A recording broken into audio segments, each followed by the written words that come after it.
Say, horror lives in the mind.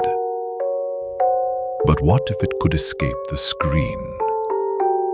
What if the creatures you invent start showing up uninvited? Tonight's tale is about the line between fiction and reality, and what happens when it erases itself. This one's called The Replica. I write horror. Quick, disturbing stories for the internet. But I wanted them to feel real. So I started uploading my scripts into an online AI that could generate images, voices, and even full narrations. It was like puppeteering nightmares. The story that changed everything was called The Replica. A woman trapped in a mirror, copying whoever looked into it until she could replace them. The AI's rendering was flawless. Sunken cheeks, wide eyes, a grin like she'd been waiting. Her voice was the worst part. Too calm, too familiar. I posted the video. It went viral. Then she started showing up. Not online, here. In reflections, in my hallway mirror, always just behind me. I thought I was seeing things until a friend called, said he saw her too. His mirror, his house, after watching the video. And it wasn't just her. Every story I uploaded started leaking. A shadow outside my window, identical to one from The Guest at Dusk. Whispers in my closet, repeating lines I'd written in Whisper Seed. I tried deleting everything, pulled the plug, but renderings kept appearing, ones I never made. She was in all of them. The replica, like she'd taken over. Then a story uploaded under my name, but I didn't write it. It was about me.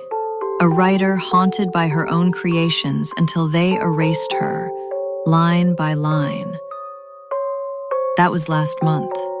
I don't write anymore, but the stories keep coming. And the images, they're not generated now. They're photos of my house, my desk, and her. Always her. Some say art imitates life. But in this case, it reached through the screen and took it. Some doors were meant to stay locked. But when curiosity becomes obsession, what you find on the other side might just find you.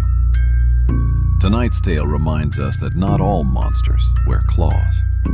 Some wear cartoon masks and hide in the code. This story is called The Dark Web. It was 2020, I was 22, stuck at home like everyone else. Bored. Curious. I'd always heard about the dark web, rumors, whispers, the forbidden corners of the internet. One night I gave in. I loaded up a tangle of VPNs, masked everything and dove in. At first it was what I expected. Shady listings, stolen IDs, fake drugs. Most of it looked like garbage. But I kept digging, and found something different. A red room. They said it was live. When I clicked in, the screen showed a dim room, a chair, and a table with a handgun. After a minute, someone was dragged into view, blindfolded, panicking. He hit the floor. They pulled in a new chair, sat him up. The person in charge wore a plastic cartoon mask. What followed was strange. The man was told to make animal noises. He whimpered and cried. Then came the hitting. The mask never spoke, just moved slowly, deliberately. And then the click of the gun. They say silence is golden, but in the dead of night, when you're alone and the world forgets you exist, silence can start to whisper back.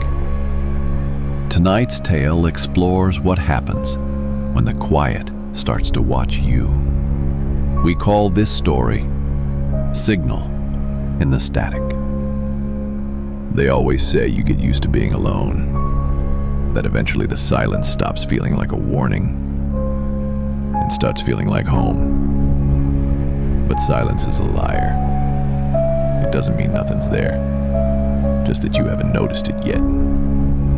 Back then, I lived with someone who worked offshore. 3 weeks on, 3 off. So half the time it was just me, the pets, and the creaky old house. We'd had a few break-ins, so I slept light. Started leaving the TV on, not for comfort, just to keep the silence away. But that night, it wasn't the silence that got me. It was what was hiding inside it. Around 2 a.m., I was half asleep, drifting. I turned toward the door and saw it. A figure, still, too tall. Not a shadow, but something else, distorted. Like it was made of static, flickering, pixelated edges, like it came from some broken feed. It didn't move, and I couldn't either. My deaf Frenchie growled. My cat hissed like she saw something from a nightmare. The other, gone, vanished out the open window.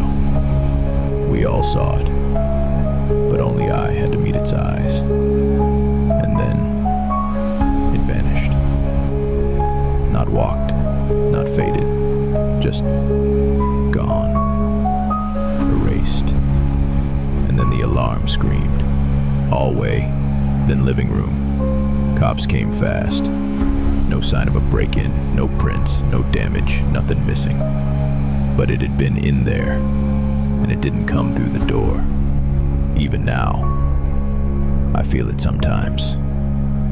When the house goes still, like it's listening, like a signal, waiting to be picked up again. I don't sleep with the TV on anymore, because silence doesn't lie, but it does listen. We surround ourselves with noise to feel safe. But what happens when the noise just gives it something to hide behind? Paranoid, and maybe I was. But when I came home one Thursday and found the upstairs bathroom light on, with muddy handprints on the edge of the sink, I knew it wasn't just in my head. Someone was living in my house. Ignore the little sounds our homes make. A groan of old wood, a knock in the pipes. But sometimes those sounds aren't just the house settling. Sometimes something's knocking back. Tonight's tale is called Knocking Once. I moved into the duplex after my last roommate vanished. It was all sudden. No warning, no goodbye. Just an empty room and a missed rent payment. I figured he bailed. I figured a lot of things. The first night I heard a knock behind my bedroom wall, just one. Sharp, measured. I tapped back, half joking, and silence. But it happened again the next night. One knock, always around 1:17 a.m. I pressed my ear to the drywall. Nothing. But I could feel something. Like breathing, faint and slow, behind the plaster. I told myself it was plumbing. Rats, air pressure, the usual lies. But the knocking grew louder, closer. It moved, showing up on the bathroom tile, the inside of the closet, even under the floor. Always one knock. I stopped sleeping. I recorded it, but the audio always came back blank. One night, I shouted, "What do you want?" The answer came in the form of mimicry. I knocked once. The wall knocked back once. I knocked twice. So did it. The next night, it knocked first. One knock. I refused to respond. So it knocked again. And again. Then, one night, I didn't hear the knock. I heard my voice, muffled through the wall, repeating something I'd said days earlier. Are you there? It wasn't a recording. It was exact, right down to the nervous laugh I made afterward. It had been listening, learning. Last night, the wall was warm. It knocked once. And then, my voice said, "Let me in." The Candle Watcher. My grandfather used to tell me stories from his childhood. Strange ones, steeped in old world superstition.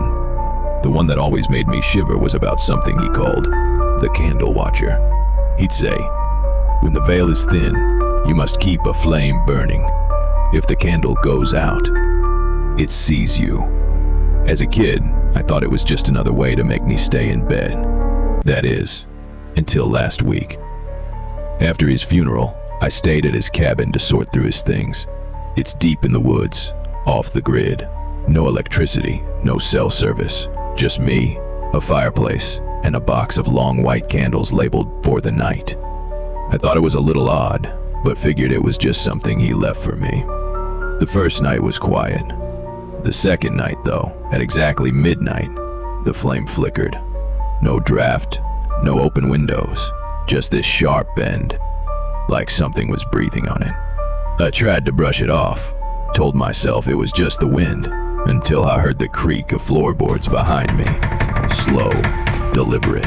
I turned around. Nothing. Only the smell of wet leaves and something cold. By the fourth night, I wasn't just hearing things. I started seeing it. I caught a glimpse of it through the reflection in the window. A tall figure, skin smooth and waxy, like melted candle wax. It had no face, just a featureless mask. Its arms were unnaturally long, dragging low to the ground. It didn't move, not at first. But when the candle flickered again, its head tilted. And then it smiled. Not with a mouth, but with its skin stretching unnaturally where a mouth should have been. I didn't sleep that night. I couldn't. I just stared at the flame, praying it wouldn't die out. But the fifth night, I failed. I woke to the sound of my own breath, ragged and shallow. The room was pitch black. The candle had gone out, and that's when I saw it.